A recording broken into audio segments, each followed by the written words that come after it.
Okay, I'm back working on this. Went back to my friend's house. He soldered on this piece for me because he's better at it than I am, and that's just a little bit of extra slack I had in there. But I actually epoxied it. I had to dig a groove. Unfortunately, this tape won't come off, and the epoxy wasn't so great. But I wanted it. It was very close. Like I couldn't have a fat piece of wire there, and the regular one wire was actually too fat, so I had to put it below the surface. So even though it may not be 100% perfect, it is pretty much below the surface because we dug a groove in here with a grinder or a Dremel. And I'm still kind of waiting for this Harbor Freight epoxy to dry. It's probably not the greatest. It's like kind of jelly, but it's very cold. It's like 20 degrees or 25 degrees. So even though I put it under a little bit of heat, it's not curing 100% like I thought it would, but it should be fine by the time it dries. And I can start assembling this. I made the switch go here, which just rides just at the end of this.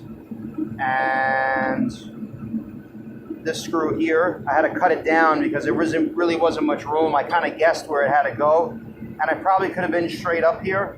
Because you see, this is the perpendicular point. There's the two bolts both sideways. I didn't want to interfere with the linkage rod, so I put it at a 45-degree angle. But this oval mounting tube is pretty much, straight on it. There's a little bit of room. So what happened was it didn't quite fit the first time. But the screws I got, they're like a ½ inch long. Right here, these are the mounting screws I'm using. And I had is this the grinded down one? No, this is the regular one. So I have one here that's grinded down, and so far so good. Hey, this is not the one I grinded down. Oops.